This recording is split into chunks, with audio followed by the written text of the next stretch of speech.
Alrighty, next up on our series on power is structural power. Structural power is the way in which power is arranged and how that impacts the norms of society.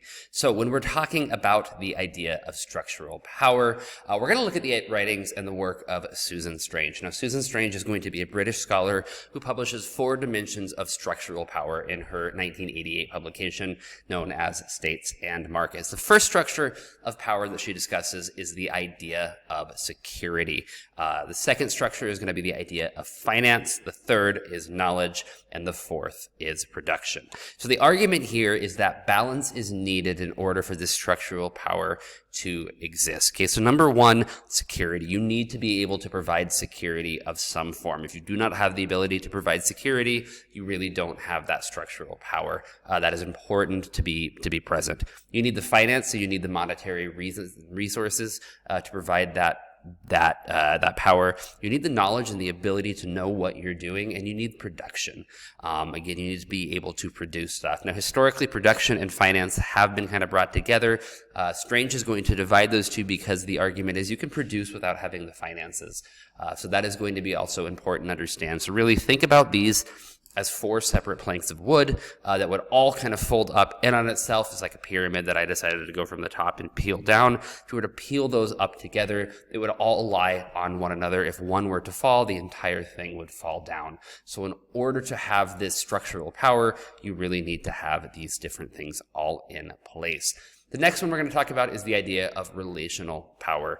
This has to do with relationships and the ability to influence others due to the relationship that they hold in your relationship with that individual. So if we're talking from Nye right here, The Future of Power 2012, talks about different faces of power. The first face is going to be when you're using threats or rewards to change B's behavior. So A, one individual, they're going to use threats or rewards to change the behavior of B against B's initial preference and strategies. B knows this and feels the effects of A's power. So I'm going to give some examples of this in just a second, but looking here again, it's important to understand A is using threats or reward to get B to do something that isn't in their best interest or their initially best interest. That person or that group knows that, and they feel that A is going to be more powerful. Second phase is A controls the agenda of actions in a way that limits B's choices of strategy. So A is controlling what B has an option to do, and B may or may not be aware of that situation. Again, if we're using the analogy of a school, so a teacher might use the idea of choice theory right through here. So teacher would be A, gives the student the option of one thing or another thing. Both are things that the teacher is okay with the student doing, but by doing this, the student feels like they have some power and they are kind of making the decision. So they may know that the teacher is doing this, or they may not be aware. That would be an example of a second phase in a school setting. Third phase is A helps to create and shape B's basic beliefs, perceptions, and preferences. Under this situation, B is unlikely to even be aware or realize the effect of A's power. So A is completely kind of controlling the situation and the environment, influencing what B is going to be doing, and B doesn't necessarily even realize what is happening.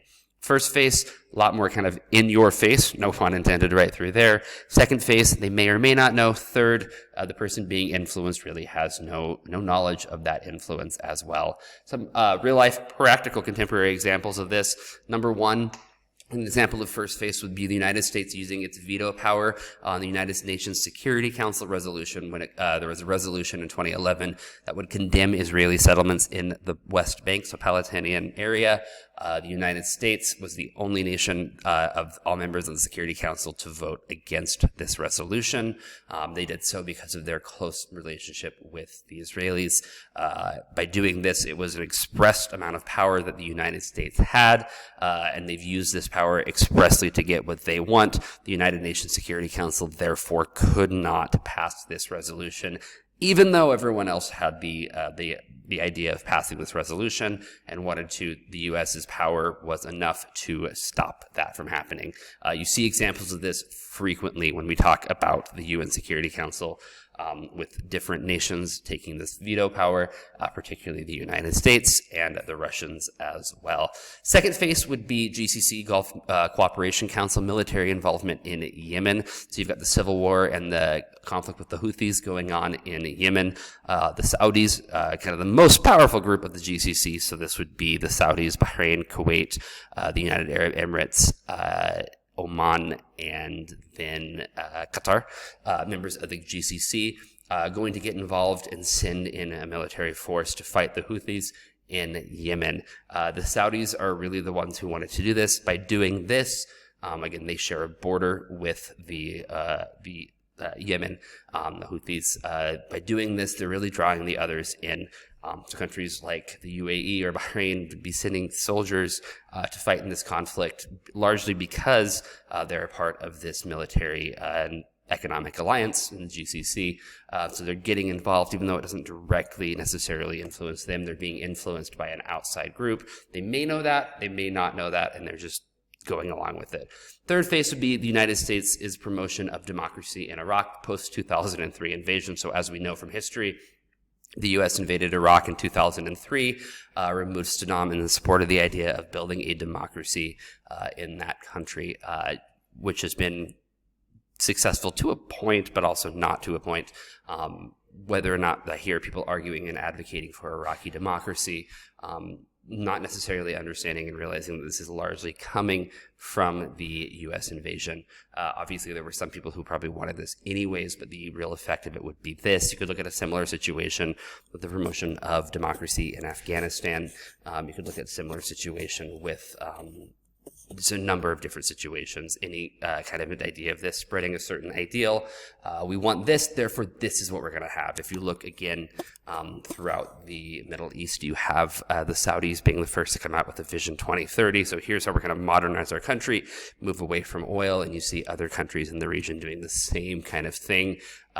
We have their own Vision 2030. So the Bahrainis have a Vision 2030, the Qataris have a Vision 2030, the Emiratis have a Vision 2030, all kind of being based off of this same idea coming from the Saudis. In summary, structural power is broader than relational power. So relational power is more kind of narrow and specific. Structural power is going to be a broader thing. Relational power is intentional. So you're intentional in what you're doing with your relationships and how you're maintaining those relationships. And structural power is going to include deliberate acts as well as the unintended consequences. It is important to understand that certain acts that happen are deliberate, but the consequences of those acts are not necessarily what was intended. So again, if you're looking at the idea of intent versus impact, you might intend to do one thing, but if the impact is something different, you still have to measure that because that's going to be important, and you have to kind of balance that out, even if it wasn't the intent. Questions, comments, please do let me know. Otherwise, I'll see you later. Good luck.